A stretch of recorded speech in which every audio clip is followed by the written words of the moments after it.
Y pongamos canchera a la clase, pongamos a la IA en el medio y desarmémosla. De eso se trata. Exactamente. Y usémosla a nuestro favor, ya no la vamos a poder dejar de usar. Y yo creo que a esta altura de adopción que estamos teniendo, es muy importante que entonces busquemos nuevas formas de usarla de una manera criteriosa.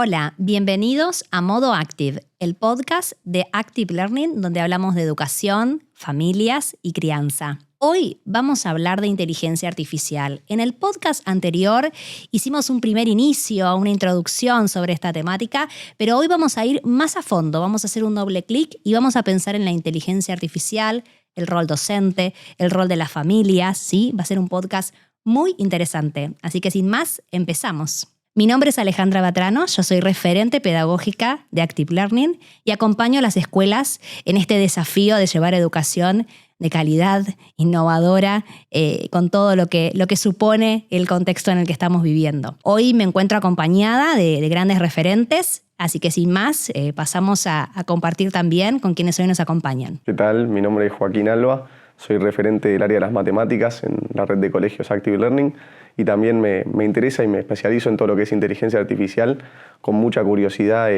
y iniciativa en todo lo que es este nuevo proceso. Hoy nos acompaña nuestra invitada Melina Masnata, educadora, escritora y referente en innovación educativa, cofundadora de Impacto Educativo y de Chicas en Tecnología, LinkedIn Top Voice, autora del libro Educar en tiempos sintéticos, publicado en 2024, donde se pregunta exactamente lo que nosotros queremos explorar hoy: qué significa enseñar y aprender cuando la inteligencia artificial ya es parte del paisaje. Melina, bienvenida a Modo Active. Qué placer estar con dos personas que conocen el mundo de la educación y se involucran, así que estoy muy feliz de esta conversación. Bueno, es un lujo para nosotros hoy contar con vos, Meli.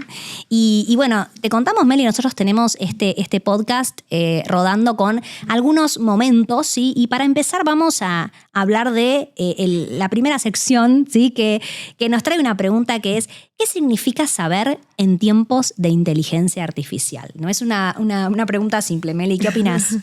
No, y además es una pregunta que hace... En el 2023, cuando inició todo el boom más expansivo de la IA, me acuerdo que la editora del libro Educar en tiempos sintéticos, que es una persona muy curiosa, Carolina Di Vela, me dijo: Meli, hay que empezar a empujar esta conversación sobre qué es el saber hoy. Y yo le decía que también tengo mi otro sombrero tecnológico. Es interesante porque el saber, cuando hoy, 3 años después, vemos que el 90% de los contenidos que consumimos todo el tiempo en todo lo que es digital está construido por lo sintético, ¿no? Por el mundo de la IA. De hecho, entramos a Instagram y hay hasta filtros que vos decís, esto no es humano. Y no solo lo que vemos de videitos, sino también el contenido, vuelvo a decirlo. Totalmente. Ese contenido circula de una manera expansiva, en una manera casi catártica, y eso no es saber. Entonces ahí vuelve esta pregunta. Cuando se inició este debate sobre, bueno, y entonces cambia el saber, si el saber se produce desde una IA, ¿qué es lo que está cambiando? Bueno, preguntémonos esto. Y yo creo que el saber, y en educación lo tenemos muy claro, sabemos que una cosa son los contenidos y la información, y ahí tenemos que pensar hoy como muchas capas vinculadas a lo que es un deepfake, ¿no? Toda esta información falsa que venimos entendiendo que está además generando mucho daño. Y los docentes lo vivimos a veces cuando te entregan un trabajo práctico y dices, bueno, lo deberías haber leído. Y toda la mediación o transposición didáctica que se necesita para que eso sea un saber, para que eso sea conocimiento. Y yo creo que lo que vamos viendo el último tiempo es que falta una palabra que para mí es muy importante, que es no solo la construcción de sentido, que entonces el saber tiene pertinencia, sino también el desafío de los criterios. Siempre recuerdo a Edith Lidwin, que ella nos traía a veces textos y conversaciones en relación a cuando uno entra en el mundo de Internet, es como si tuvieras esa sed que no la vas a poder, si se quiere, con un vaso de agua saldar, sino que necesitas algo y abrís una canilla, en realidad, de un agua y un mar que te ahoga. Y ahí necesitas filtros, ahí necesitas el contenido desde un lugar que esté ordenado, tamizado, con criterios pero sobre todas las cuestiones con responsabilidad ética, que yo lo vengo viendo en espacios muy diversos y a ustedes les debe pasar, donde eso también, incluso en la universidad, empieza a romperse y empieza entonces a haber esa discusión de quién es entonces el dueño del saber, ¿no? Como otra pregunta. Ustedes me trajeron, muy bueno. ¿Quién es el saber? Bueno, ¿quién es el dueño del saber hoy?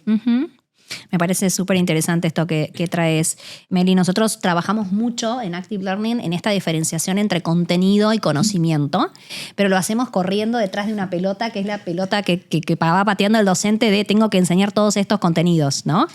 Y nosotros decirles, bueno, a ver, quizás hay que priorizar contenidos, y a mí me gusta mucho el tema de los círculos de la comprensión, que dos autores que trabajan muchísimo esto, y decir, quizás hay contenidos que los vemos en profundidad, otros que van a estar como más en la periferia, y otros que van a ser, quizás los vamos a pasar por arriba, pero a ver, van a ser contenidos, pero el estudiante tiene que construir un conocimiento, ¿no? Y en esta línea, la inteligencia artificial, como bien nos decías, irrumpe, porque esos contenidos que estamos priorizando, ¿cómo los priorizamos ahora en el contexto de la inteligencia artificial? Y a mí me gusta también pensar en esos contenidos como si fueran generativos. Ya que jugamos con la concepción de la IA generativa, bueno, pensemos esos contenidos que además nos pueden generar otras formas de pensar y otros contenidos. O sea, son el corazón, así como vos decías, Ale, de esa desagregación. Es importante tenerlo en ese punto. Pero volviendo a tu pregunta, yo creo que estamos de nuevo en un momento de desafío, porque la tarea docente, la tarea del proceso educativo está en soledad. Lo que sí nos pasa en el mundo de la IA, y es un punto recursivo porque yo trabajo con docentes de todos los niveles, de todas las áreas, y aparece esto de 97% usa IA para planificar, para buscar información, para construir también materiales didácticos. Y eso es un poco lo que hablamos en el backstage, de qué importante también que cumplan otros roles. Ahora, necesitan entender qué es este dispositivo tecnológico, que ya no es lo mismo, digo dispositivo más desde la mirada pedagógica, que no es lo mismo que sucedía en otros momentos donde de pronto, bueno, te tamizaba. Y ahí empieza a haber algo que me parece importante porque el docente necesita aprender a usarlo. No es que estamos en contra de la IA, sino todo lo contrario. Es dónde podemos, y acá vengo más con mi sombrero de los procesos de aprendizaje que me pasa después en las compañías o en el mundo del trabajo, donde nosotros entendemos que a la tecnología esta en particular vamos a automatizar ciertos procesos, y ahí sabemos que toda la parte administrativa es buenísimo automatizarla. Ojo, pero no ceder, porque cuando digo no ceder ahí hay datos sensibles. Y los docentes a veces, y digo, las estructuras educativas que compran software que les resuelve, no se dan cuenta que igual hay datos sensibles, hay que pedir algunas cosas de gobernanza de esa información. Entonces sí, automaticemos bajo filtros y códigos éticos vinculados a ese punto. Después, ¿qué es lo que el docente va a aumentar? Es decir, va a trabajar con ese, y vuelvo a la tarea docente a veces solitaria, que vos decís, bueno, acá puedo tener un partner digital para algunas cosas, ¿no? Un coequiper que, como todo copiloto, vos tenés que manejar. No es que el otro maneja, ¿no? En esa idea, sí es interesante, porque a mí también me pasa cuando rediseño algunas cosas, digo, bueno, está bueno porque yo a veces estoy sola diseñando esto, converso acá, y ahí aumento. Y después, ¿qué es lo que no le vamos a hacer de ninguna forma ni manera al mundo de la IA? Y yo creo que ahí van las preguntas éticas, las preguntas que son muy propias del mundo de la educación y que son muy propias de la tarea docente y muy humanas. Y que son irreemplazables. ¿No? Y que ahí entra en juego, ¿no? Esta parte, la escucho a Meli y digo, estábamos bien orientados en el taller que estamos armando para boxes, ¿no? Totalmente. Nos lleva hacia ahí. Y también lo conecto un poco esto que traes de la transformación del rol docente, de, bueno, cómo por ahí antes el docente era el dueño de ese saber, quien poseía esa información, y los estudiantes, en pos de aprender curiosos, queriendo tener esa información o ese conocimiento que el docente tiene. Y ahora es en esta era de la información, cómo se retransforma este rol a decir, bueno, a diseñar experiencias y usar estas herramientas para que esas experiencias sean realmente valiosas para los chicos. Y también creo que estamos en una etapa de transición. Esto es la época de la T, ¿no? De la transición, porque también de nuevo pasa en otras organizaciones. Si uno piensa el sistema educativo, también hay otros sistemas, ¿no? Que funcionan o no funcionan, en donde tomando lo que vos decís, Joaco, yo creo que hay algo igual desafiante, que es hay que enseñar a curar el contenido. Porque, de nuevo, todavía estamos en esa transición donde hay un mar bastante contaminado y los estudiantes todavía no entienden ciertas cosas. Me pasó y lo puse como un caso esta semana, donde un docente diseñó una experiencia para ejercitar todo lo que tiene que ver con problemas matemáticos. Y en un momento, y es tu expertise, no chequeó algunas cosas que decía el problema. Y claro, una estudiante le dijo, pero esto físicamente es imposible, ¿no? Porque, bueno, determinada CIA, por ejemplo, hay otras que no, como Not Bukelem y demás, alucinan. Exacto. Entonces, en el problema había un problema físico. Era imposible calcular el tiempo, y el típico clásico que tenemos. Entonces, frente a eso, todavía hay un punto que hay que trabajar y hay que visibilizarlo en esto del docente como diseñador de experiencias, curador y quien acompañe, pero que también tiene que enseñar, ojo, esa información hay que chequearla, ¿no? Está chequeado. Hay que validarlo, ¿no? Hay que validarlo, hay que buscar la fuente de información, hay que darse cuenta dónde hoy eso, porque al ojo humano, por ahora, para nosotros, entendemos que está bien y que está mal, pero para los que se están formando, no. Totalmente. Y ahí hay un desafío. Entonces creo que sumo a lo que vos decís, sí, pero todavía tenemos una transición para terminar de validar esto otro. Que el punto es, validémoslo. No cedámoslo o por esto prohibimos IA. Sí. Sigue siendo necesario saber como para poder discernir. Tal cual. Totalmente. Bueno, dijiste la palabra clave. Discernir es una tarea docente. Exacto. Y ahí se juega también otro elemento que nosotros trabajamos en los coles, que es el desarrollo de las competencias de los estudiantes para enfrentarse a la realidad que nos toca, en este caso. Hoy hablamos de inteligencia artificial y en nuestro perfil de egreso nosotros tenemos algunas, lo que llamamos competencias globales, entre ellas hay algunas que son transversales y a todas las áreas que tienen que ver con, por ejemplo, el pensamiento crítico, la creatividad, la oralidad, la escritura, ¿no? Como necesidades de pensar que la educación tiene que desarrollar esas competencias o habilidades, ¿no? Y que para eso la experiencia del docente tiene que ser lo suficientemente potente para poner esto en juego. Y lo traigo en este sentido porque la inteligencia artificial, y dijiste algo que me dio el pie, digo, en los adultos nosotros tenemos quizás ese desarrollo competencial y podemos plantear el juicio crítico, podemos ser creativos con la inteligencia artificial, pero nuestros estudiantes están desarrollando esas competencias. Entonces, creo que ahí hay una diferencia muy grande en cómo pensamos la IA. No sé si estoy siendo muy complicada en el relato, pero me van siguiendo. No es lo mismo para adultos que la estamos manejando, pero que ya tenemos esas habilidades desarrolladas, que para nuestros estudiantes. Entonces creo que es clave ahí cómo pensamos la experiencia del aula. ¿Qué opinan? Y creo que hay ahí un punto que es, hay un sesgo que me encanta siempre traerlo, que es el sesgo de autoridad tecnológica. Los humanos creemos que la tecnología es un semidios, ¿no? No cuestionamos, no pensamos, y sobre todo cuando hablamos de una tecnología que es digital, que no la vemos, que no es tangible, entonces decimos, bueno, debe haber algo ahí, el algoritmo. Claro. Y en el fondo nos está pasando que nos cuesta como evidenciar que hay una compañía construyendo conocimiento de una manera, que hay determinados sesgos que además tienen la base de datos de la que se alimenta esa tecnología, y así sucesivamente, que lo que creo, y un poco trayendo lo que ustedes están mencionando, hay dos variables que sí tenemos que tener en cuenta.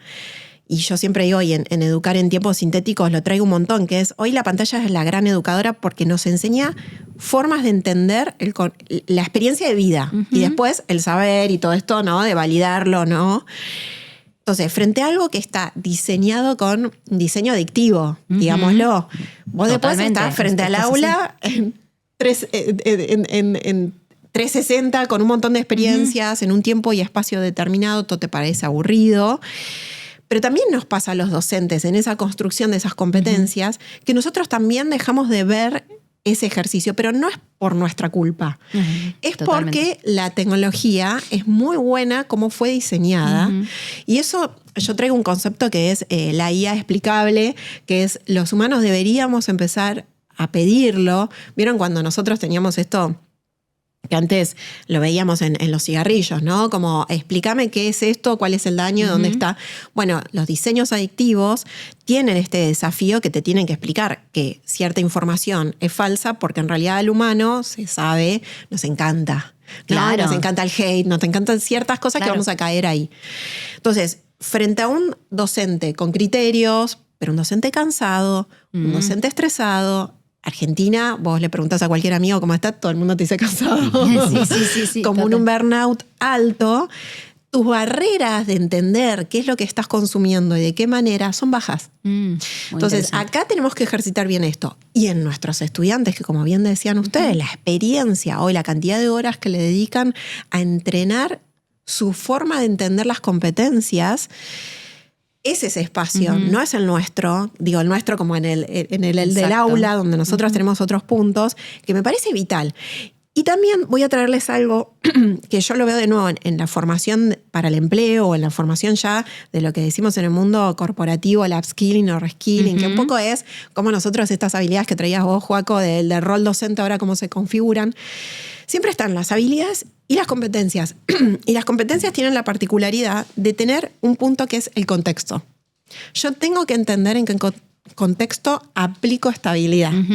Y eso es un punto que en general nos cuesta en el mundo de la educación ponernos de acuerdo. Porque hay mucho de lo que no es tangible también. Volvamos a este desafío. Totalmente. Le validamos lo intangible a la tecnología, pero no le validamos lo intangible a lo didáctico, al tiempo, a la experiencia, a eso que nos pasa. Nosotros como adultos cuando llegamos en un momento de la vida decimos, ay, por eso la de matemática me hinchaba con esto. Claro. Ahora la entiendo, porque estoy en la caja para pagar y me dice si con este descuento o con este otro, ¿no? Que es la aplicabilidad. Claro. Y es algo de lo que yo siempre trabajo en el mundo adulto, poder de alguna forma como seducir al adulto para decirle, che, venite a volver a aprender porque es lo humano, es lo que nos queda y es la que hay. Exacto. ¿Cómo te puedo hacer ese camino? Y rompiendo esa barrera que tenemos nosotros de ¿para qué me sirve esto? La típica, estoy cansado, estoy destruido, me tengo que sentar a hacerme este cursito, ¿para qué? ¿Me vas a dar puntaje? ¿Qué me vas a dar a cambio? Entonces, poder materializar el para qué lleva este cambio y este desafío que ustedes traen. Porque, de nuevo, volviendo a este recorrido, tenemos el saber, tenemos a estos estudiantes que están entrenándose desde otras lógicas del aprendizaje, tenemos al docente, pero que también es humano y tiene unas capacidades en este momento muy poco cuidadas por la sociedad, muy poco acompañadas por los sistemas, que son vitales para poder entonces darle sentido a la inteligencia artificial. Yo creo que es un momento interesante. Vieron que esta semana Anthropic, que es de Claude o Claudia, como le decimos en nuestros espacios, que es este chatbot por momentos, por otros momentos es esta inteligencia artificial que nos permite codear sin saber codear, nos permite un montón de cosas, está buenísima, pero también es un desafío enorme. Sí. ¿Qué dijo? Están jugando ahora la carrera a volver pública a la compañía. Eso significa que las personas podemos, incluso que eso sugiero que muchas personas nos metamos, todas las compañías que son públicas, y eso lo corren en Estados Unidos, tienen que dar sus earning calls, que es como qué producto hacen, quién invierte, de qué manera. Esta compañía está haciendo eso, pero cualquier persona entra al canal de YouTube cuando hacen las earning calls y puede escuchar esto y puede preguntar, de hecho. Dicho todo esto, que esto es conciencia y ya explicable, que explícame qué hay detrás de esto, ¿qué dijo uno de los cofundadores? Paremos la pelota. No desarrollemos más IA, entendamos qué estamos haciendo y cuál es el costo y el daño en un punto, porque los próximos juicios van a venir por acá. Claro. Ya lo vimos un poco en redes sociales, no lo estamos pensando tanto en IA. No, hablamos de la deuda cognitiva, hablamos de cierta cosa, pero yo quiero decirles, en el mundo tecnológico se sabe todo esto. Porque antes de desarrollar un producto, vos lo testeás internamente. Entonces, mundo educativo tiene ese otro punto donde nosotros tenemos que, y ahí veían en lo contracultural, volver a cómo enseñábamos. Y mirar a esa tecnología con los otros ojos. Exacto. Con otros tiempos. Con, lo contracultural es que vos te sientes, estés enfrente a dos personas humanas y no estemos mirando pantallas. Y esto por ahí no es estimulante visualmente, pero ¿sabes qué? Tengo que entrenarlo. Y tengo que entrenarlo desde el sentido de que esto me permite a mí disentir, pensar diferente, en otro ritmo, escuchar mis voces. Y ahí yo creo que, volviendo a ese desafío que traía Sale, que es como muy complejo ese prompt. complejo. Lo advertí que era complejo. Un prompt complejo. Creo que ahí tenemos como mucho para ganar, porque ese es nuestro territorio. Totalmente. Completamente. Y esto que otra vez me encanta, hablando con los docentes, de ver que está este burnout y ahora por fin un docente tiene un asistente que le hace todo lo que necesita. Y cómo decimos, bueno, pará, no delegues todas estas tareas, y cómo podemos parar esa pelota cuando en realidad entendemos que el docente tiene ese burnout. Decir, bueno, es un modelo probabilístico. Yo siempre les digo eso. Entonces, la concepción de estos datos, de este algoritmo que llamamos, es probabilística. ¿Qué quiere decir esto? Que a medida que lo usemos más por ahí, mejoramos esa probabilidad, pero siempre va a haber un componente que puede fallar, que puede alucinar, y entender que eso sucede. Entonces, ¿por qué es importante discernir? Y los chicos toman, copian, pegan, traen, no entienden por ahí, o mucha gente, mis alumnos me dicen que juegan con ese algoritmo y ven un video de algo que no les interesa, pero que les va a interesar a futuro para jugar con esa probabilidad. Bueno, entender que todo eso es así nos va a permitir ser dueños de esa herramienta y usarla, como vos decís, como copiloto, en fin. Está buenísimo esto que traes, porque además le das un sentido a la matemática. Entender probabilidad a través de esto es como algo que para mí me suena re loco, lejos. Lo veo re tangible en lo que uso todos los días. Y ese hack, para mí es el hack que tenemos que hacer los docentes. Y yo siempre digo, además del riesgo, de lo probabilístico, es que parece destino. Y la realidad es que el docente proyecta futuro. Nosotros proyectamos porque en el medio hay deseo. De hecho, el subtítulo del libro es Pasión por enseñar, deseo por aprender. Que lo que hoy está capitalizando, porque tenemos muy poco desafío y desarrollo, mejor dicho, tenemos mucho desafío, pero muy poco desarrollo de este desafío, que es la inteligencia emocional, que va vinculada al deseo. Eso se lo estamos dejando a los algoritmos. Claro. Entonces, ¿quién va a tener deseo por aprender? ¿O quién me provoca ese deseo por aprender? ¿Se lo dejamos a lo proyectivo o se lo dejamos a lo probabilístico? Y entonces ahí está buenísimo como, miren, todo esto que estamos hablando, díganme si no está buenísimo para trabajar en construcción de la ciudadanía, matemática. Totalmente, porque atraviesa todo. Vos decís, volvamos canchera a la clase, pongamos a la IA en el medio y desarmémosla. De eso se trata. Exactamente. Y usémosla a nuestro favor, ya no la vamos a poder dejar de usar. Y yo creo que a esta altura de adopción que estamos teniendo, es muy importante que entonces busquemos nuevas formas de usarla de una manera criteriosa. A veces a los docentes yo les digo, yo sé, a mí también me pasa, estamos cansados, llegamos último respiro a planificar la clase. Vespertina, la clase vespertina. La clase vespertina, que además tenemos que estar despiertos. Digo, anotate algunas cosas, pero hacelo. De hecho, ahora estoy trabajando con docentes de mi provincia, de la provincia de Chubut. Hacelo físico. Llévate el diario de la IA, que es físico, analógico. Escribí las preguntitas o las dudas que te esté pasando en ese intercambio digital. Cuando termine la planificación, volvé con esas preguntitas. Incluso hasta un estado emocional. ¿Cómo te sentías antes de entrar ahí y cómo te sentís después? Yo creo que ese registro además nos genera ese awareness de la inteligencia emocional y sobre todo este burnout, que a veces es como tan inconmensurable, ¿no? Los docentes agotados, cansados y encima gestionando las emociones de todos. Pero el aprender a desarrollar el deseo de aprender muchas veces tiene que ver con gestionar esto. ¿Cómo captamos la atención? Sin dudas. Yo muchas veces entro a aulas de jóvenes y digo, bueno, estos pibes ya están así, la tienen así, están todo el tiempo mirando. Les pregunto, ¿vieron la última noticia que pasó sobre los agentes que hoy podemos construir compañías sin humanos? No. Amigo, esto te tiene que interesar. Claro. Entonces les traigo un dato de la actualidad para entonces empezar a debatir y a desafiar los contenidos de la clase, estos contenidos que vos traías, Ale, también antes. Y esto es, acá en lo que hablábamos salieron varios conceptos que no vamos a llegar a debatirlos, pero ¿no? Cómo movilizar la motivación intrínseca, que es algo que uno puede, digamos, hacer un montón de cosas en el aula, pero yo puedo motorizar que me mires un rato, pero no sé si movilizo tu motivación intrínseca. Y ahí creo que en mi mirada tiene que ver con la experiencia de aprendizaje que vos propongas, ¿no? Con esa dinámica de esa clase, ¿no? Lo que vos traías. Pero al mismo tiempo, el concepto de nativos digitales, que yo estoy bastante en contra, pero es una postura mía, ¿no? Digo, a veces... Te amo porque yo también estoy en contra. Cuando escucho, los chicos son nativos digitales, yo digo, la verdad es que no, porque entras a un aula y no saben usar un Excel, no saben usar las redes sociales, las usan, pero de una manera que no es la que nosotros, digamos, podemos decir, está haciendo un uso... de nativo digital, para nada. Entonces, si también sacamos algunos preconceptos o ideas que rondan, pero que en realidad no hacen a lo que los que sabemos de educación sabemos que eso no funciona de esa manera, también podemos posicionarnos de otra manera para acompañar a los chicos a construir el conocimiento atravesado por la inteligencia artificial. Me encantó esto que dijiste, Meli. Vamos a desarmar la IA, ¿no?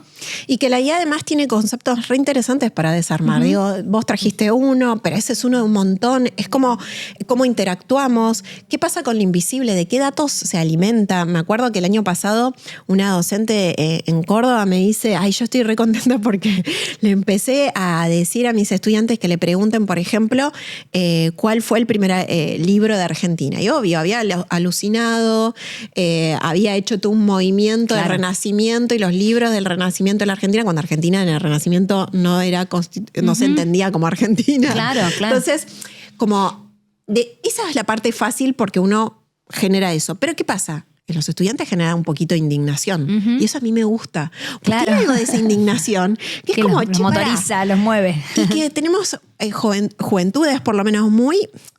como calladas, muy aplacadas, con pocas ganas de romper el statu quo, que es algo muy propio de la adolescencia, muy necesario del desarrollo de la humanidad, porque si no, no vienen nuevas ideas, si no vienen nuevas... Proyecto de vida, ¿no? Proyecto de vida, tal cual. Y que creo que desarmarlo desde ese lugar es espectacular.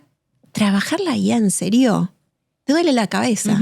Y entonces también hay un desafío donde vos decís, bueno, y por ahí, vieron que esos 3 cuadrantes que yo les decía, de en qué hacemos el aumentado porque hacemos con IA y qué nos quedamos nosotros, que ahí está toda esta construcción de criterios. Básicamente en esto a mí me pasa que cuando hago ejercicios con mis estudiantes con IA para desarrollar soluciones y otras cosas, te dicen, profe, vamos con el texto mejor. Totalmente. Bueno, porque tiene ese desafío las también, metodologías activas desafían y hay un estudio muy interesante de Harvard bastante reciente que habla de que ponen a prueba y le preguntan a los chicos que trabajaron con metodologías activas si habían aprendido mal y ellos dicen que no. Claro, porque los desafió tanto que prefieren, no sabes qué, vení, dictame la clase, anoto las preguntitas y te completo el cuestionario, ¿no? Sí. Porque los estás movilizando. Y eso es un desafío siempre, ¿no? Y está buenísimo que suceda, ¿no? Y está buenísimo que por ahí la IA hace una excusa y que uno además la lleve para usar desde esos lugares, porque si no, yo siempre digo, es comida rápida, fast food, y ahí nosotros somos producto. Eso también hay que decirle a los estudiantes. Vos acá estás dando información. Vos acá estás entrenando. Por más que te digan, no, bueno, esto, lo otro. Mirá, la verdad es que hay un montón... O sea, el gran límite que tiene hoy la IA es que no todo está digitalizado. Entonces, hay un montón de información, por eso llena los huecos, ¿no? Claro. Alucinando. ¿Y qué necesita ahí? A toda la humanidad laburando para eso. Y eso es lo que estamos haciendo si somos producto, cuando de pronto estamos en un punto en donde también por ahora los costos son bajos. Yo lo veo en un mundo de nuevo del trabajo o en el ámbito tecnológico, que es al que más se le pegó en estos puntos. Y de pronto vos decís, ojo, porque la IA va a terminar siendo más cara en los próximos años, la buena, ¿no? La buena de calidad, ¿no? Ya nos pasa, querés hacer esto, bueno, $20. ¿Quién pone los $20? Claro. Si con mi sueldo docente, como es un chiste. No, bueno, entonces va a ser más cara todavía. Yo que estoy usando a full los $20, me pasa que ya me está proponiendo los 200. Digo, no, entonces trabajo para vos. Claro. Eso se va a volver más caro. Pero pensar bien, pensar diferente, pensar en contexto, como todos estos otros puntos, es humano, es ético y a la larga es más económico rentable porque ¿qué pasa? Todo esto que parece hoy estamos como simulando que, ay, mira qué rápido que me da esto, mira qué rápido. Sí, pero no tiene el tamiz ético, no tiene el tamiz humano. En los próximos años va a haber como un límite, juicio o lo que sea, o paremos esta producción. Si lo hacemos con humanos, por ahí es un poquito más lento, claro, pero es más sostenible, es mejor, ya tiene lo que se llama human in the loop, que es el humano en el circuito. Ahora hay una jugada grande de cómo lo sacamos al humano en el circuito. Y ese es el problema. Exacto. Ese es el desafío que tenemos que además traerlo de nuevo para debatirlo. Yo creo que en todo lo que hacemos curricularmente, hablando, podemos traer la IA no solo como desde el uso más fácil o le pregunto o hago esto, sino genero, por ejemplo, soluciones rápidas sin codearlo, ¿no? Ahora estamos con un auge de muchas apps. De hecho, hoy a la mañana alguien me mandó un mensaje diciendo, tengo una idea de app y no sé si contratar un developer o hacerla yo y no sé qué. Yo decía, es que el problema no es la solución, no es la idea. Es como, ¿a qué le querés dar solución? Exacto. En el mundo emprendedor siempre decimos, entender los problemas. Los problemas no se acaban, son inagotables.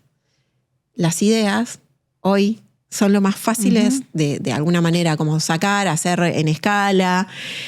Y cuando cambias esa lógica, también empezás a hablar del mundo del trabajo, empezás a hablar con los estudiantes de otros lugares de dónde está el diferencial de por qué tenemos que ir a la escuela. Mira, te lo voy a decir. Yo lo que veo, hay una imagen muy interesante que es mucha gente. Antes la ecuación era gente que tenía ideas, poca, gente que ejecutaba, mucha. Hoy con la IA se cambia.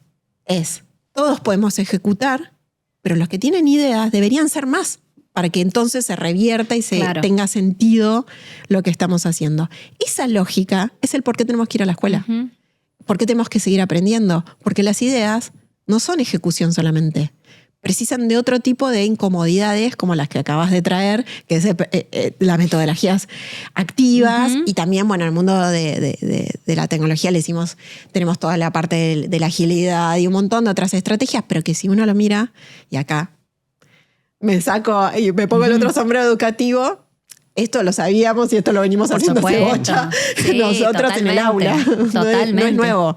Y ahí está nuestro poder, construir de lo que sabemos hacer. Y ahí está la profesionalización del rol docente, ¿no? Que también es algo por lo que bregamos mucho, ¿no? Por posicionar al docente con esta posibilidad que no la va a reemplazar ninguna inteligencia artificial, ¿no? Cuando yo digo, bueno, el docente no va a existir, no, esto no va a poder suceder porque entendemos que esto que estás comentando no puede suceder sin que el docente pueda, por ejemplo, acompañar trayectorias educativas, ¿no? Esto lo hacen las personas, no lo hacen las inteligencias artificiales, aunque podamos construir feedback automatizado con IA, ¿no? Te pongo los dos extremos como para tener en la mesa todo lo que se puede hacer. Se pueden hacer cosas fabulosas, pero los que podemos filtrar, los que podemos realmente darle valor, situarlo en una experiencia, somos los educadores y somos humanos, ¿no? Y proyectarlo. Mira, y trajiste esto del feedback.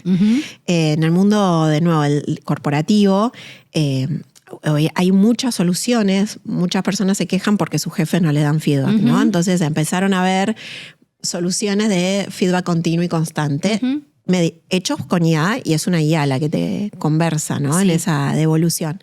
Lo interesante es que las personas prefieren que la IA le diga lo positivo, ¿no? Como qué bien lo que hiciste, espectacular. Ale, Joaco, re bien lo que están haciendo. Pero cuando te empieza a decir que mal lo que estás haciendo, preferimos que venga un humano.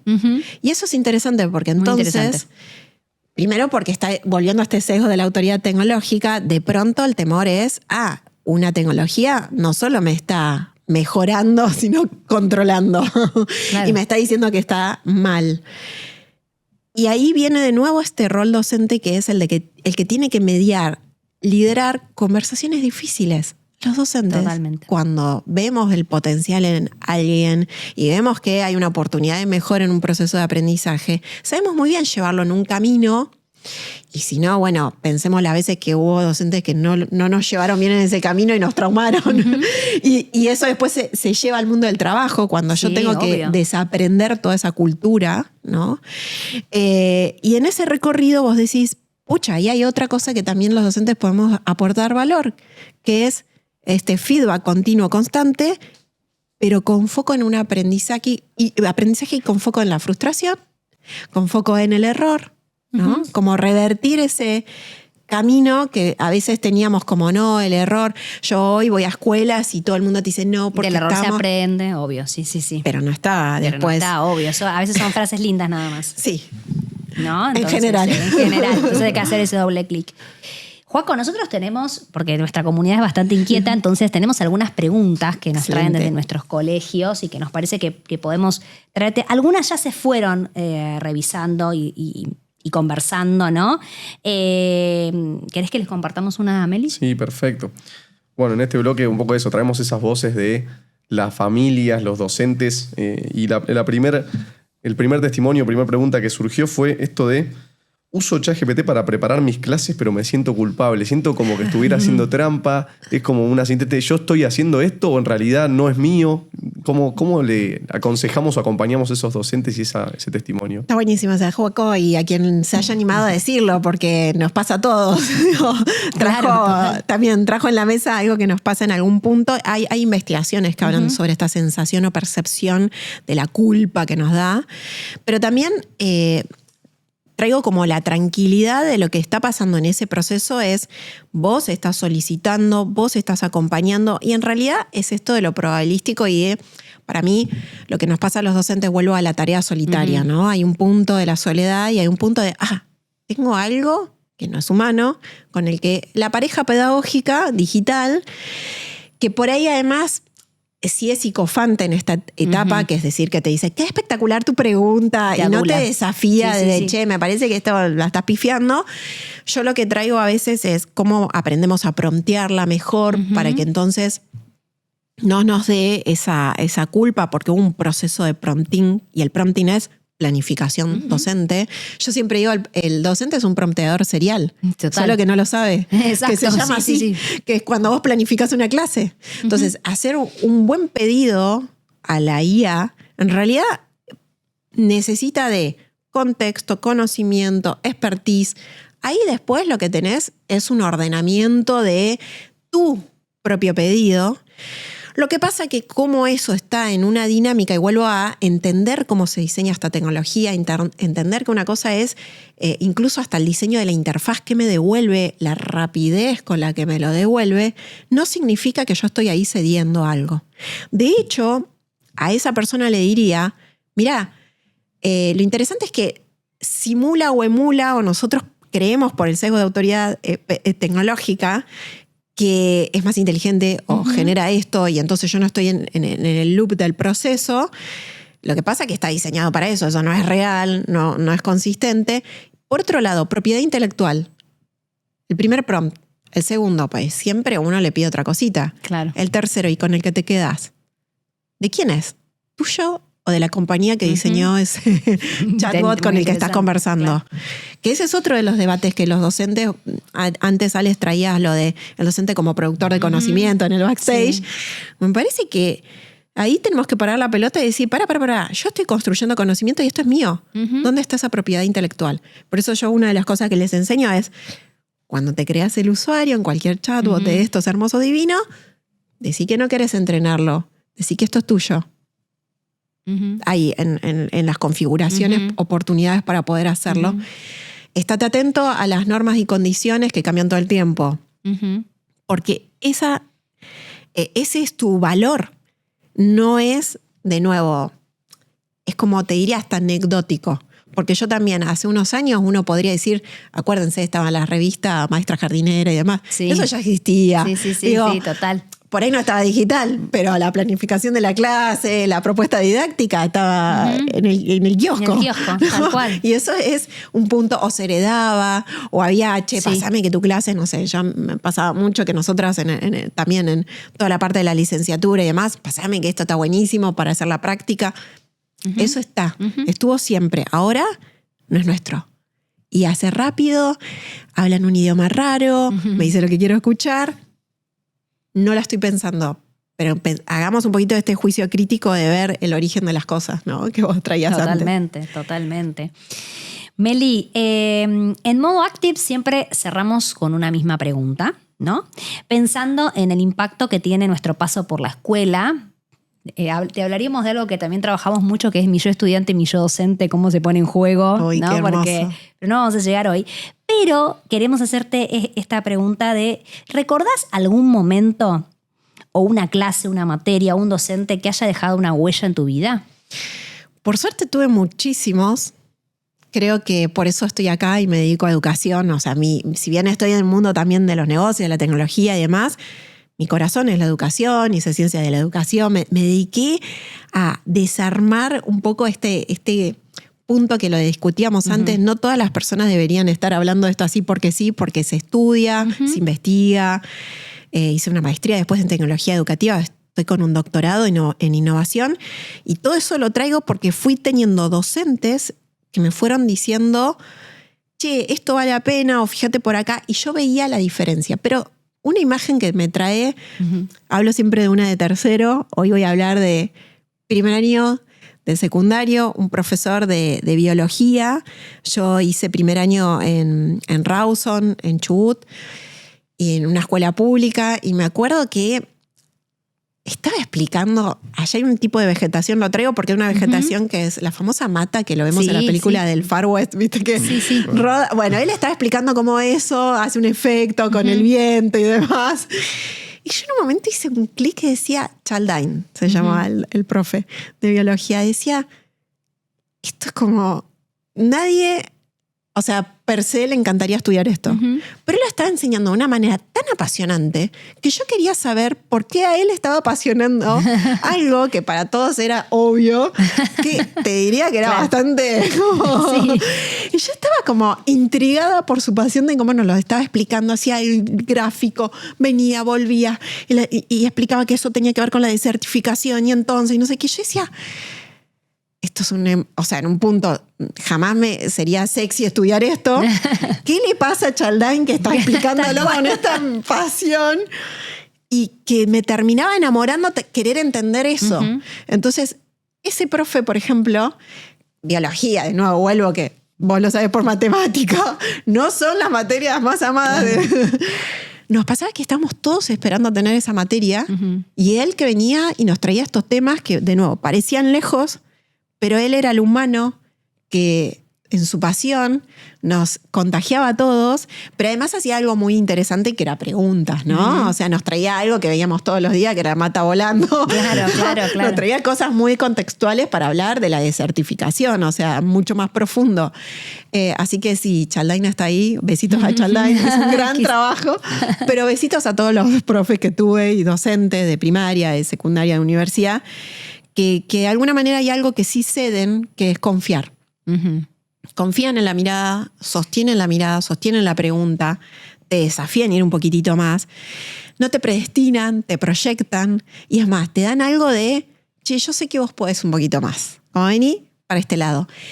Y eso lo veo difícil en el proceso de la automatización que estamos viviendo y creo que es, yo tengo una mirada en relación a esto, que es el último bastión humano es la educación. Y educar es liderar y liderar es educar. Totalmente. Y creo que tenemos que refundar toda esa mirada porque es un proceso tremendamente humano y es un vínculo humano y es una interrelación humana y habla de proyecto futuro, que ustedes lo trabajan también en modo active, y que creo que ahí hay algo, por lo menos para mí, que no podemos ceder.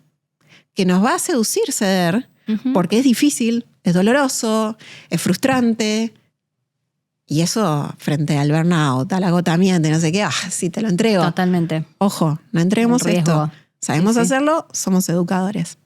Buenísimo, ¿no? Y para cerrar esto de cómo los estudiantes y los chicos buscan esa empatía, conectar con esa energía, con esa magia, que vos por ahí ves a ese docente, ves a tus padres y cuando los ves brillar, querés sentir eso. Entonces, como un docente que brilla deja una huella enorme. Sí, y nada, y confía en estos estudiantes y en esa mirada.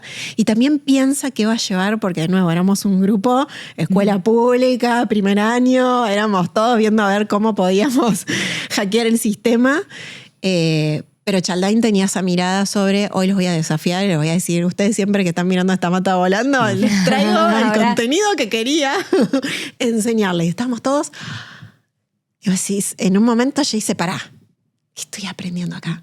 No, estoy queriendo ver qué le pasaba a él. Y es esto que vos decís, Joaco. Yo creo que eso es humano y los que estamos y nos dedicamos a la educación, que yo después me dediqué un montón a esto, fue por esas chispas, porque yo quería entender qué le pasaba a él. Y creo que todos acá, los tres, estamos por eso. Y quizás, de nuevo, un mensaje para para los que nos escuchen, porque las familias y todo el ecosistema que está alrededor de la educación muchas veces lo vemos como a lo que menos invertimos. Cuando vamos a votar siempre pensamos en la economía y no pensamos que está la economía de futuro, que es de acá a 10 años. Que tiene un proceso que es largo, que quizás no ves los resultados, ¿no? A veces digo, en la educación los resultados no se ven en forma inmediata, ¿no? Y quizás los que menos ven a veces son los docentes de nivel inicial porque quizás lo ven mucho más lejos, ¿no? Pero que es esa la apuesta que hacemos y que sabemos que esa es nuestra meta, ¿no? Así que nada, bueno, realmente un placer, un lujo. Creo que lo que transmitiste de tu profesor es lo que nosotros sentimos acá en este podcast, la motivación y pensar un tema que quizás, inteligencia artificial puede ser muy duro, ha sido sumamente humano y sumamente reflexivo en aspectos generales de la educación, que es lo que nos motiva y que hace que estemos hoy acá. Un placer enorme. Meli, ¿cómo te podemos seguir? ¿Dónde te puede encontrar nuestra comunidad? Bueno, me pueden seguir por Melina Masnata y también tengo un newsletter que lo empecé a escribir desde el 2023 que se llama Dieta Cognitiva. Sin reduccionismo, sí. Pero que todos estamos siempre pensando en nuestras dietas. Incluso, no sé, los lunes decimos, uy, ¿qué vamos a consumir? ¿Vamos a hacer dieta o no? Desde un incluso lugar sesgado.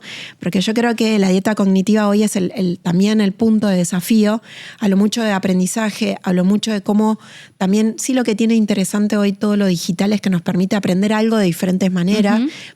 La multimodalidad, es decir, un contenido difícil, lejos, de matemática con una mediación humana docente, podemos ver una simulación, podemos entrar en esos caminos. Pero volviendo a esto y recuperando agradecida, porque para mí no hay nada más disfrutado de estar con expertos en educación que la viven, que están también en el territorio y que yo creo que me pueden seguir desde ahí, pero también conectar con estas otras voces siempre es importante. De nuevo, las familias, decirles que destaquen a sus docentes también y que esta pregunta que me hiciste a mí se la lleven también para pensarlo. Muy bueno. Porque los docentes, hay algo de lo que siempre queremos ser docentes. Yo cuando conozco gente que, por ejemplo, no sé, hace valor, tiene ya hecha su economía, te dice, me quiero meter en la educación. ¿Por qué? Porque quiero trascender. Y de eso se trata la educación. Totalmente. Muchas gracias. Un placer. Bueno, gracias, un gusto enorme. Nos pueden seguir en Instagram en activelearning.ar y en LinkedIn como Active Learning para ver este episodio completo y se viene mucho más. Déjennos comentarios, qué temas les interesaría y gracias siempre por escucharnos.